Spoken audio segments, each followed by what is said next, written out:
बघितली। भारतीय जनता पक्षाचे प्रदेशाध्यक्ष रवींद्र चव्हाण, राष्ट्रवादी काँग्रेस पार्टीचे प्रदेशाध्यक्ष सुनीलजी तटकरे आणि आमच्या शिवसेनेचे सरचिटणीस माजी खासदार राहुल शेवाळे यांची एकत्र पत्रकार परिषद झाली आणि एकत्र पत्रकार परिषदेमध्ये स्पष्ट असं सांगितले गेले की जे 17 महायुतीचे उमेदवार आहेत त्यांच्यासोबतच मतदान करणं आवश्यक आहे। जिथं काही चुकून असेल, अनावधानानं असेल, मी बंडखोरी असं म्हणत नाही, फॉर्म भरले गेलेले आहेत ते नेत्यांची चर्चा करून तात्काळ मागं घ्यावे अशा पद्धतीच्या सूचना वजा आदेश तिन्ही पक्षांनी दिलेले आहेत आणि त्याच पार्श्वभूमीवर मी नाशिकमध्ये आहे। मला खात्री आहे की राष्ट्रवादी काँग्रेस पार्टीमधनं काही फॉर्म भरले गेलेले आहेत, भारतीय जनता पार्टीमधनं देखील एक फॉर्म भरला गेलेला आहे आणि त्या संदर्भामध्ये मला जे कळलं आहे ते राष्ट्रवादी काँग्रेस पार्टीच्या राष्ट्रीय अध्यक्षा माननीय सुनेत्रा वहिनींनी जे राष्ट्रवादी काँग्रेस पार्टीचे फॉर्म भरलेले उमेदवार आहेत त्यांच्याशी चर्चा केलेली आहे आणि भारतीय जनता पार्टीचे जे अर्ज दाखल आहेत त्या संदर्भामध्ये स्वतः गिरीश भाऊंनी पुढाकार घेतलेला आहे। ते मुंबईमध्ये आहेत। काल रात्री गिरीश भाऊंनी त्या उमेदवारांच्या समवेत माननीय मुख्यमंत्री महोदयांची देखील भेट घेतलेली आहे अशी माहिती आम्हाला मिळालेली आहे आणि तिन्ही पक्ष हे शिस्तीचे आहेत, नेत्यांचं मानणारे आहेत। त्याच्यामुळं आमच्यामार्फत ज्या ज्या ठिकाणी फॉर्म भरले गेले होते त्या ठिकाणी स्वतः माननीय एकनाथ शिंदे साहेबांनी पुढाकार घेतला आणि आमच्या सगळ्या मंडळींना सूचना दिलेल्या आहेत। त्याच पद्धतीनं माननीय राज्याचे मुख्यमंत्री देवेंद्रजी फडणवीस साहेबांची देखील माझी परवा चर्चा झालेली होती। काल गिरीश भाऊंची देखील माझी चर्चा झाली। बावनकुळे साहेब देखील त्या बैठकीला उपस्थित होते, दादासाहेब भुसे देखील त्या बैठकीला उपस्थित होते आणि ज्या ज्या ठिकाणी महायुतीच्या विरोधामध्ये चुकून अनावधानानं किंवा गैरसमजातनं फॉर्म भरलेले आहेत ते नेत्यांनी चर्चा करून मागे घ्यावेत अशा पद्धतीची देखील चर्चा झाली आणि त्याच्या पार्श्वभूमीवर आज मुंबईमध्ये पत्रकार परिषद झाली। त्याच्यामुळे तिन्ही पक्षाचे कार्यकर्ते हे नेत्यांचे आदेश मानणारे कार्यकर्ते आहेत। त्याच्यामुळं काल जी मुख्यमंत्री महोदयांबरोबर चर्चा झाली असेल, गिरीश भाऊंच्या बाबत चर्चा झाली, माझी गिरीश भाऊंची देखील आत्ता तासाभरापूर्वी चर्चा झाली। त्याच्यामधनं सकारात्मकच गोष्टी नाशिक स्थानिक स्वराज्य संस्थेच्या निवडणुकीमध्ये घडतील आणि शिवसेनेचे आमचे उमेदवार नरेंद्रजी दराडे हे निवडून येतील हा विश्वास आम्हाला आहे। नाशिकमध्ये तुम्ही आलेले आहात, नाशिकमध्ये गणेश गीते हे जरी अधिकृत भाजपचे असले तरी उमेदवारी त्यांच्या भावानी पण भरली, मग त्या संदर्भात काय करणार? हे दोन्ही बंधूंच्या बाबत मी म्हटलं, गणेशजी असतील किंवा त्यांचे बंधू असतील, गोकुळ या दोघांच्या बाबतीमध्येच मी बोललो की गिरीश भाऊंनी याच्यामध्ये पुढाकार घेतलेला आहे आणि माननीय गिरीश महाजन या मंत्री महोदयांवर ते ज्येष्ठ आहेत, आमचा पूर्ण विश्वास आहे। त्यांचं ते ऐकतील असं त्यांनी अनेक बाईटमध्ये देखील सांगितलेलं आहे गीते साहेबांनी, बरोबर ना, म्हणजे जे तुमच्याकडनं। त्याच्यामुळं गिरीश महाजन साहेबांवरच माझी उमेदवारी अवलंबून आहे असं देखील त्यांनी सांगितलेलं आहे। त्याच्यामुळे महायुतीमध्ये गिरीश महाजन साहेब हे समन्वय समितीमध्ये देखील आहेत, आमचे ज्येष्ठ मंत्री देखील आहेत आणि या बाबतीमधली सकारात्मक भूमिका स्वतः गिरीश भाऊंनी काल माझ्यासमोर घेतलेली आहे। त्याच्यामुळे गीते साहेबांची ते चर्चा करतील, त्यांची समजूत काढतील आणि आमच्या नरेंद्र दराडे साहेबांचा विजय सुखकर करतील। गोकुळगीते असं म्हणतात साहेब, गोकुळगीते असं म्हणतात की मी भाजपमध्ये नाहीये, त्यामुळे भाजपच्या नेत्यांचं ऐकण्याचा माझा काही संबंध नाहीये आणि त्यामुळे मी ज्या अर्ज कायम ठेवू आणि निवडणूक लढवू असं नाही। मला असं वाटतं की आताच या सगळ्या गोष्टीवर मी बोलणं योग्य नाही, कारण एखादं माझं वाक्य उगाचच कुठंतरी काही म्हणजे त्याचा अर्थ वेगळा असायचा, अर्थ कोणीतरी वेगळा लावायचा, मला त्याच्याबद्दल काहीच बोलायचं नाही। माझा पूर्ण आणि माझ्या पक्षाचा हा गिरीश महाजन साहेबांवर विश्वास आहे आणि गिरीश महाजन साहेब आज संध्याकाळपर्यंत मार्ग काढतील आणि महायुतीचा विजय सोपा करतील अशी माझी खात्री आहे। महामंडळात देण्याचा शब्द दिला जातोय का काही नाराज? नाही, आता एक लक्षात घ्या, भारतीय जनता पार्टीचे जे उमेदवार आहेत त्यांना काय शब्द द्यायचा काय नाही द्यायचा हे गिरीश भाऊ आणि देवेंद्रजी आणि बावनकुळे साहेब ठरवतील। आमच्याकडे तर थेट माननीय एकनाथ शिंदे साहेबच ठरवतात, त्याच्यामुळे तो शिंदे साहेबांचा अधिकार आहे आणि राष्ट्रवादी काँग्रेस पार्टीमध्ये काय करायचं हे सुनेत्रा वहिनी ठरवतील। परंतु आमच्या तिन्ही नेत्यांनी आज मुंबईमध्ये पत्रकार परिषद घेतलेली आहे। कुठेही गैरसमज मतदारांमध्ये असता कामा नये असं त्यांनी आवाहन केलेलं आहे आणि महायुतीच्या 17 उमेदवारांना महायुतीच्या मतदारांनी अजून दुसरीकडची मतं जर येणार असतील तर ती घेऊन मतदान करावं अशा पद्धतीची विनंती केली. नरेंद्र दराडे यांना उमेदवारी दिल्यामुळे ही नाराजी आहेत, कारण आपल्या पक्षामध्ये पण सुद्धा नाराजी दिसून येते. तुमच्या दुसरा बाजूला उमेदवार असता तर तुमच्या बाजूला सुहास बसलेले देखील सुहास नाराज कांदे होते. देखील नाराज होते, ते बैठकीला नव्हते. त्यांच्या- उमेदवारी अर्ज भरायला सुद्धा नव्हते. नाही. नाशिकमध्ये असं. आता सुहास अण्णा त्या दिवशी नव्हते म्हणजे सुहास अण्णा नाराज आहेत असं त्याला नाही, चेहरा ऐका, सुहास अण्णांना तुम्ही नाशिक जिल्हा म्हणून ओळखत असाल, पण सुहास अण्णाला राजकीय मी गेली 30 वर्ष ओळखतो. त्याच्यामुळं नाराजी असली आणि नसली तरी त्यांच्या चेहऱ्यावर हास्यच असते, हे तुम्हाला माहिती आहे. पण हे जे हास्य आहे हे नाराजीचं नाही. ते स्वतः साहेबांशी आज बोलले, डॉक्टर श्रीकांत शिंदे साहेबांशी बोलले. मी उलट मला असं वाटलं होतं की ते नाराज असतील म्हणून मी त्यांना सांगितलं की मी घरी येतो. तर त्या व्यक्तीनं मला असं सांगितलं, हे काय तुमच्या घरचं काम नाही, हे पक्षाचं काम आहे. त्याच्यामुळे तुम्ही जिथं आहे तिथं येतो. आणि आम्ही काही ठिकाणी अन्य लोकांनी जे फॉर्म भरलेले होते त्यांच्या घरी देखील जाऊन आलो. सुहास अण्णांनी त्याच्यामध्ये पुढाकार घेतला होता. महानगरपालिकेचे उपमहापौर या ठिकाणी उपस्थित आहेत. त्याच्यामुळं आमची जी काही मतं आहेत, भाजपाची जी काही मतं आहेत आणि राष्ट्रवादी काँग्रेस पार्टीची जी मतं आहेत ही महायुतीला मतदान करणारी मतं आहेत. आणि त्या बाबतीत जो गीतेसाहेबांचा विषय आहे, गणेश गीतेसाहेबांचा आणि त्यांच्या बंधूंचा, हा विषय लवकरात लवकर गिरीश महाजन साहेब सोडवतील हा ठाम विश्वास माझ्यासारख्या कार्यकर्त्याला आहे.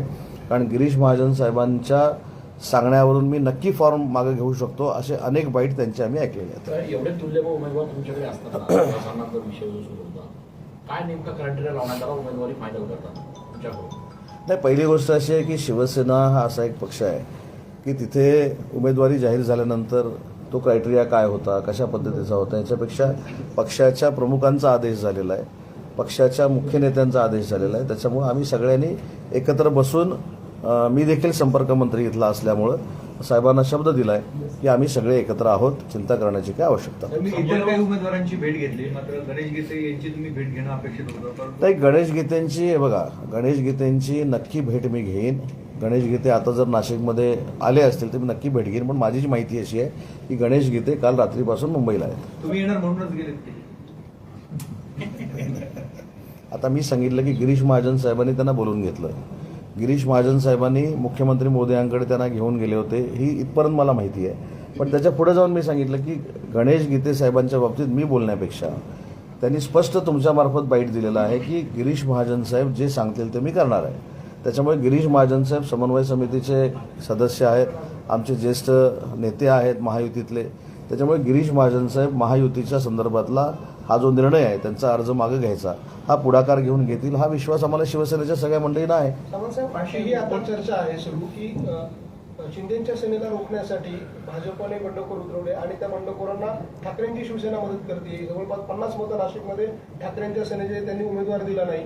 एक छुपी युती. नाही, पण आपण असं का उलटं म्हणायचं नाही की नरेंद्र दराडेंसाठी युबीटीनं उमेदवार दिला नाही? संजय राऊतांनी स्पष्ट सांगितलं ते काय? की आमचा पहिला शत्रू हे एक शिवसेना आहे. साहेब, पैशांचा फोर्स आहे तुमच्याकडे. आपली ही पत्रकार परिषद मुंबईची आणि नाशिकची आपण गेली 3.5-4 वर्ष बघतोय. ती फक्त शिंदे साहेबांवर आणि आमच्या शिवसेनेवर टीका करण्या एवढीच असते. त्याच्यामुळे त्यांनी काय बोलले ह्याच्यावर जास्त चर्चा करण्यापेक्षा गिरीश महाजन साहेबांनी पुढाकार घेऊन गीतेंचा अर्ज मागं जाईल, त्यावेळी सगळ्या गोष्टी थांबतील. आणि म्हणून ते काय बोलले त्यांचं उत्तर द्यायला मी पत्रकार परिषद घेतलेली नाही. माझं म्हणणं असं आहे की शिवसेनेची मतं, भारतीय जनता पक्षाची मतं आणि राष्ट्रवादी काँग्रेस पार्टीची मतं ही सगळी एकत्र केली तर आमचा विजय हा 2/3 मेजॉरिटीनं होतो. आणि त्याच्यासाठी स्वतः गिरीश भाऊ पुढाकार घेतील, भुजबळ साहेब पुढाकार घेतील आणि शिवसेनेचे आमचे सगळे एकत्र राहतील, हा मला विश्वास आहे. पण या येवल्याच्या राजकारणामुळे भुजबळ सक्रियने असंही बोललं जाते. नाही, महाराष्ट्रातल्या प्रत्येक जिल्ह्यामध्ये वेगवेगळी राजकारणं आहेत. त्या राजकारणाचा आणि निवडणुकीची जर आपण सांगड घातली तर काहीच होणार नाही. सुहास अण्णांमधला आणि भुजबळ साहेबांमधली जी दरी होती ती मला आता सुहास अण्णांनी अगदी मनाचा मोठेपणा ठेवून सांगितले की माझ्या पक्षाच्या उमेदवारासाठी मला भुजबळ साहेबांकडे जर जावं लागलं तर मी देखील जाईन, हा मनाचा मोठेपणा आहे. त्याच्यामुळे आमची महायुती ही अभेद्य आहे. जरी काही पाठीपुढं झालं असेल तर महायुती म्हणून आम्ही सगळं ते विसरलेलो आहोत. तर एका बाजूला विधान परिषदेची तुम्ही म्हणजे समन्वयाची भूमिका घेतात, आता दुसऱ्या बाजूला सत्तारांनी आज असं म्हटलंय की भाजप डॉमिनेट करत आहे, निधी देत नाही, आम्ही कामं कशी करायची. इतर आमदार पण तक्रारी करतायत की भाजप डॉमिनेट. ती पण मला माहिती आहे अशी की अब्दुल सत्तार साहेब काल माननीय उपमुख्यमंत्री महोदयांना भेटलेले आहेत.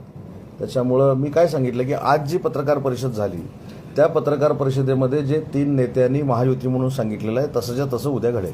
साहेब हा प्रश्न केवळ निवडणुकीपुरता नाहीये. आपण निवडणुकीच्या दृष्टीने पत्रकार परिषद घेतली किंवा हे सांगताय, परंतु जी तुमच्या आमदारांमध्ये जी आता खदखद आहे किंवा पदाधिकाऱ्यांमध्ये ती या निमित्तानं बाहेर येते.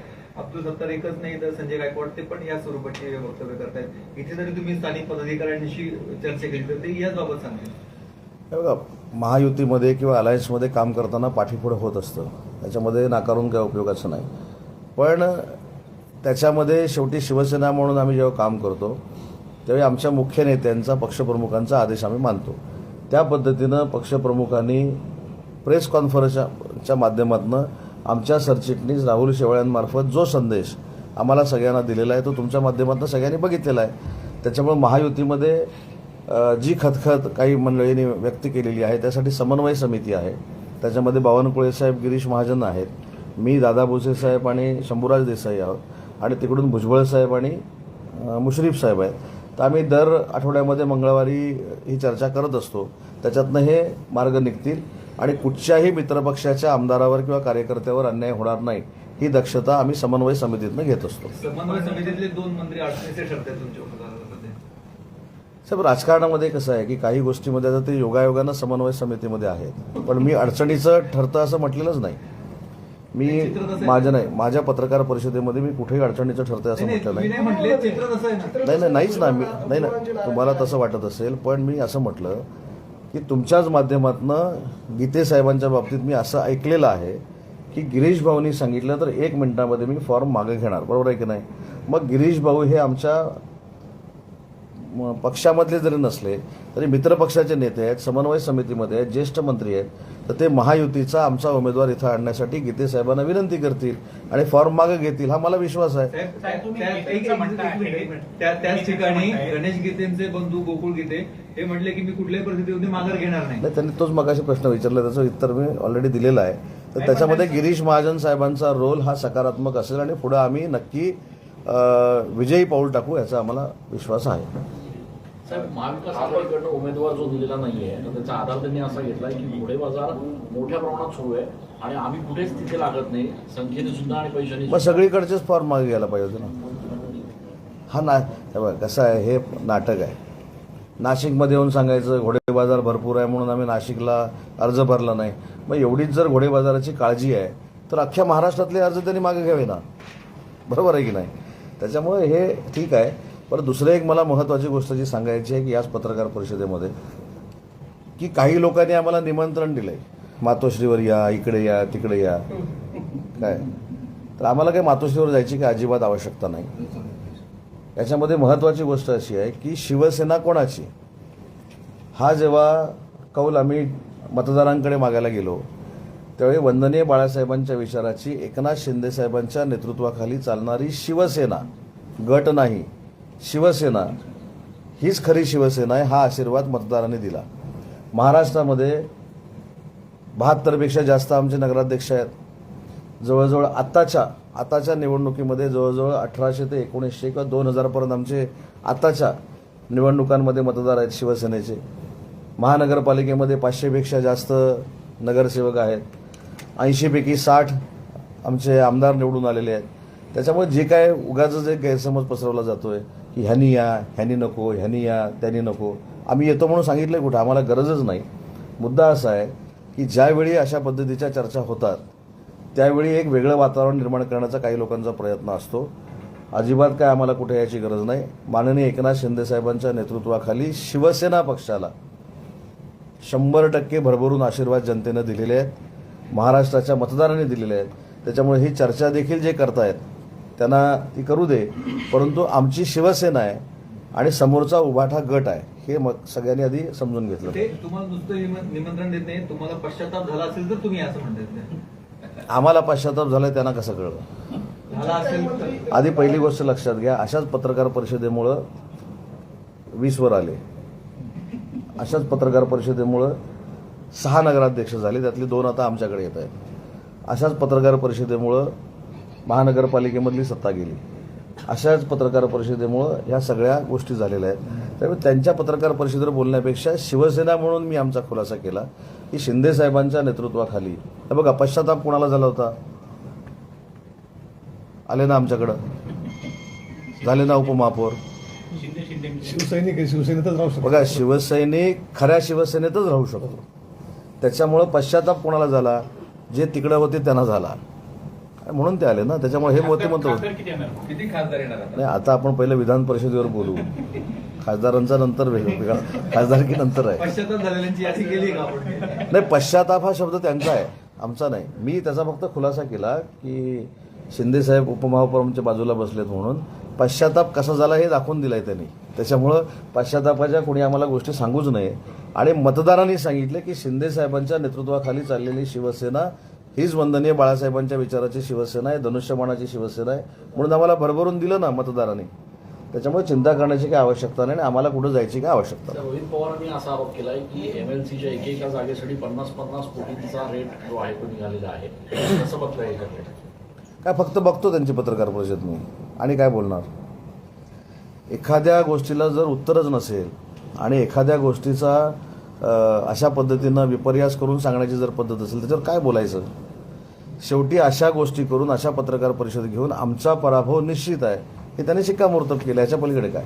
ज्या नरेंद्र दराडेंना उमेदवार दिले, मला? ज्या नरेंद्र दराडेंना उमेदवार दिले, निवडून आल्यानंतर त्यांचं पक्षात काही योगदान नसतं, सक्रिय नसतात, पक्षवाढीसाठी काही संघटन नसतं, असा आरोप शिवसेनेच्याच नगरसेवकाकडून केला जातोय. नाही, नरेंद्र दराडे हे देखील पूर्वी आमदारच होते आणि आमदार असतानाच त्यांनी साहेबांचं नेतृत्व स्वीकारून आमच्याकडे सक्रिय होण्याचा निर्णय घेतला. त्याच्यामुळं त्यांना पुन्हा एकदा उमेदवारी देण्यात आलेली आहे आणि कोणी आमच्यातले नाराज नाहीत, नाराज कोण होणार नाही आणि तुम्ही पण करू नका आमच्या लोकांना नाराज असे सारखे सारखे प्रश्न विचारून. त्याच्यामुळे अजिबात कोण नाराज नाहीत. दराडे साहेब हे फार मोठ्या मताधिक्याने निवडून येतील. शिवसेना, भारतीय जनता पार्टी आणि राष्ट्रवादी काँग्रेस पार्टी, अजित पवार या सगळ्यांच्या मतावर. पक्षवाढीसाठी संघटन नाही ना, की संघटनेसाठी योगदान काय आहे त्यांचं की त्यांना उमेदवारी दिली. पक्षवाढीसाठी संघटन नाही.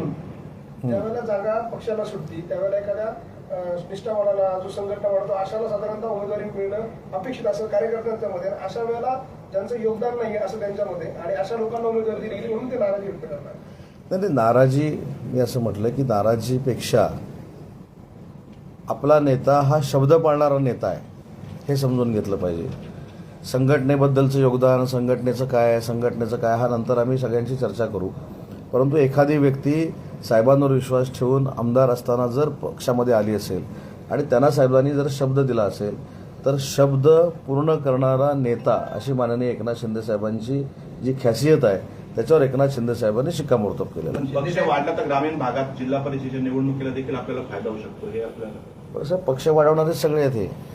सुहास अण्णा आहे, दराडेंची जबाबदारी आहे ना, वाढवतील ना, वाढवतील ना. सुहास अण्णांना काही शब्द दिला आहे का शिंदे साहेब? नाही, सुहास अण्णा ही अशी एक व्यक्ती आहे, मी त्यांच्या तोंडावर त्यांची स्तुती करतो अशातला भाग नाही.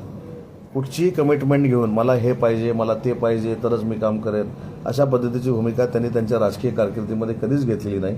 म्हणून मी सांगितलं की सुहास अण्णांना नाशिक म्हणून तुम्ही लहानपणापासून ओळखत असाल, पण मी आणि ते 30 वर्षापासून एकत्र काम करतोय. त्याच्यामुळे त्यांचा स्वभाव मला पूर्ण माहिती आहे. एखादी गोष्ट असेल तर परखड बोलून दाखवायची, पण परखड बोलून दाखवल्यानंतर जो नेत्याचा आदेश आहे तोच पाळायचा आणि त्याची अंमलबजावणी करायची, हीच त्यांची सवय असल्यामुळं अजिबात तुम्हाला आणि आमच्या विरोधकांना चिंता करण्याची आवश्यकता नाही. शिंदे साहेब साहेबांकडे जाणारे आहेत, अजित पवारांच्या धर्माधिकाऱ्यांच्या इथं त्यांची भेट होते. कोकणातला किडा सुटत नाही अजूनपर्यंत. कसला? हे विधान परिषद जागेचं नाही काय पालकमंत्रीपदाचं.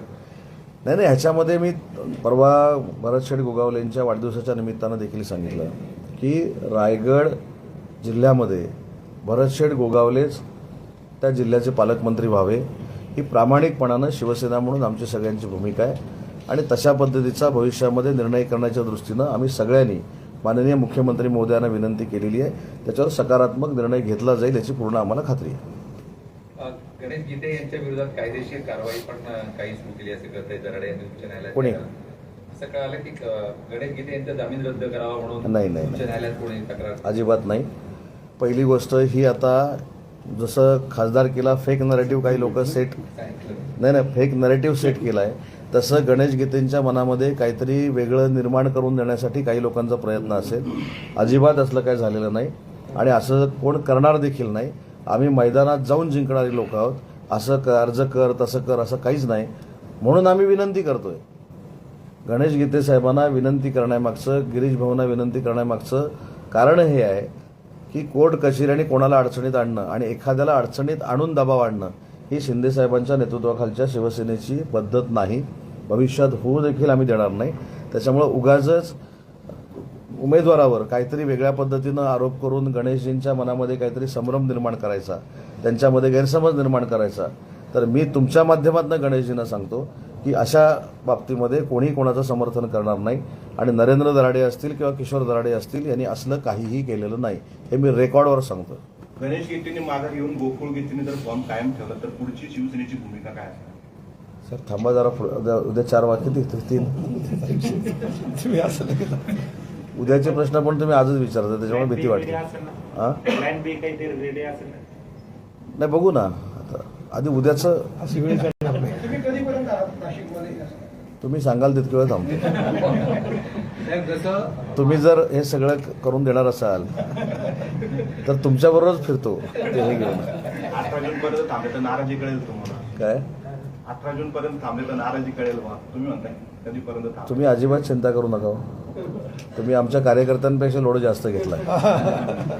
आमचे कार्यकर्ते काही नगरसेवक तुमच्यापर्यंत बोलू शकत नाही, ते आमच्याकडे बोलतात. म्हणून मी सांगितलं की तो अजिबात तुम्ही लोड घेऊ नका. त्याच्यासाठी माननीय शिंदेसाहेब सक्षम आहेत, गिरीश भाऊ महाजन आणि देवेंद्रजी सक्षम आहेत आणि सुनेत्राबाई सक्षम आहेत. तुम्ही खरं तर आम्हाला सगळ्यांनी सहकार्य केलं पाहिजे. म्हणून मगाशी सांगितलं की चला गिरीश भाऊ नाही, तुमच्या माध्यमातून होत असेल, मी तुमच्यावर फिरतो ना दिवसभर. आणि म्हणून मगाशी तुमच्या कोणाच्या तरी प्रश्नाला उत्तर मी दिलं की मी इथं असून सुद्धा गणेश गीतेंना भेटलो नाही किंवा काय, अशा पद्धतीचं काहीच नाही. ते मुंबईमध्ये आहेत याची मला पूर्ण खात्री आहे आणि योग्य तो निर्णय गिरीश महाजन साहेब घेतील याची देखील खात्री आहे. आणखीन एक विषय साहेब, आपण कालपासून नाशिकमध्ये आहेत, पंढरपुरांची चर्चा करत आहेत, पण भाजपचे आपण सारखं नाव घेतोय गिरीश महाजन किंवा अन्य वरिष्ठ नेते नाशिकमध्ये कोणीच प्रयत्न करत आहेत ना की भाजपच्या बंडखोरांची चर्चा करा, हे करा. ठीक आहे, मुंबईमध्ये करतायत, पण त्यांचं पहिल्यापासूनच या संपूर्ण निवडणुकीमध्ये ऍक्शन वरती कुठलाही नेता आला नाही भाजपला. पण कालच झालं ना.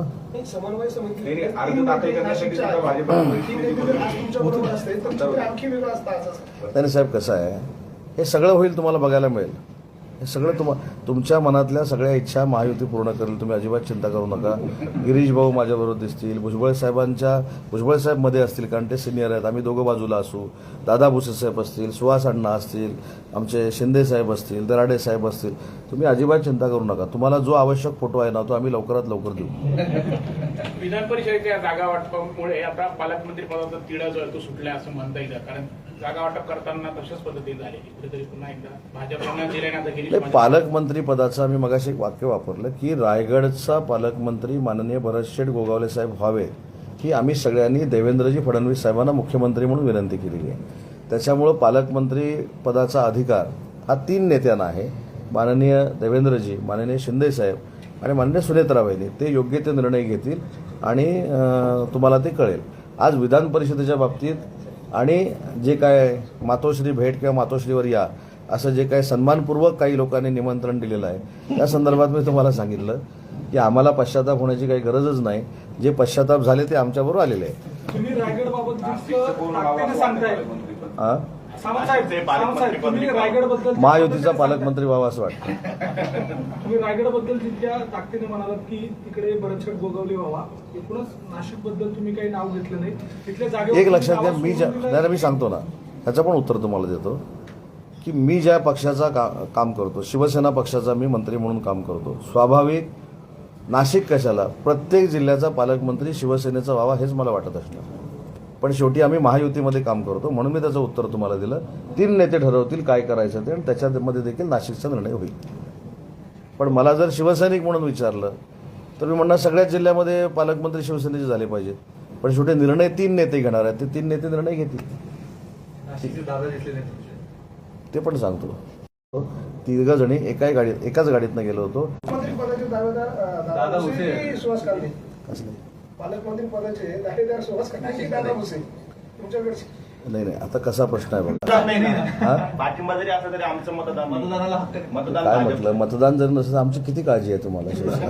साहेब, जसं महाराष्ट्रामध्ये झालं, 2 शिवसेना झाल्या, 2 राष्ट्रवादी झाल्या, तसं आता पश्चिम बंगालमध्ये चित्र निर्माण झालेलं आहे. तृणमूलचा पराभव झाला निवडणुकीमध्ये. मात्र तिथले जवळपास 60 आमदार हे एका बाजूला जात आहेत आणि ज्या ममता बॅनर्जी त्यांच्या बाजूला 12 आमदार राहत आहेत. तर काय या राजकीय घडामोडी? तर पश्चिम बंगालमध्ये पहिली गोष्ट म्हणजे जो काही निकाल आला तो NDAच्या बाजून आला आणि त्याच्यामागे कुणीही काही सांगू दे, माननीय नरेंद्र मोदी साहेबांची, अमित शाह साहेबांची प्रचंड मेहनत होती. त्याच्यामुळे तिथं रिझल्ट बदलला हे आपल्याला मान्य करावं लागेल. आणि आता ते 60 लोक का बाहेर पडलेत हे मला कल्पना नाही त्याची, पण 60 लोक बाहेर पडून कुठं जाणार आहेत हा देखील एक प्रश्न आहे. त्याच्यामुळे आपण आधी पहिलं बघू ते 60 लोक जे बाहेर पडले ते कुठं जात आहेत, काय करतात, तर मग त्याच्यावर चर्चा करू. सावंतसाहेब, अभिनेता गिरीश कुलकर्णींनी काही सवाल उपस्थित केलेले आहेत. राजकीय पक्षांनाच भूमिका उरली नाही अशा स्वरूपाचं त्यांचं म्हणणं आहे. दुसऱ्या बाजूला सहिष्णुता हरवली आहे, नवीन संहिता लिहिणे कठीण झालंय. प्रश्न विचारला की अरेरावी होते, संवाद साधायचा कसा, अशा स्वरूपाचा एक त्यांनी खंत देखील व्यक्त सिंपल केलेली आहे. तुम्ही आता एवढे मला प्रश्न विचारले, मी अरेरावी केली, ह्याच्यातच उत्तर आलं. एवढे सगळ्या लोकांनी मला प्रश्न विचारले, मी उलट तुमचे आभार मानले, तुम्हाला सगळ्यांना आमची एवढी काळजी आहे म्हणून.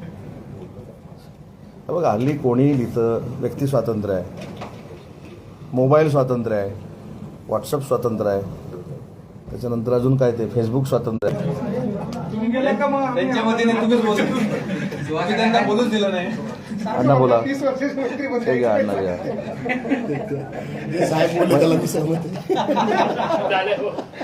सुहास अण्णांना तुम्ही नाशिक दिलंच आहे आता, त्यामुळे मालेगाव स्वतंत्र करून द्या. मालेगाव जिल्हा स्वतंत्र करून टाका म्हणजे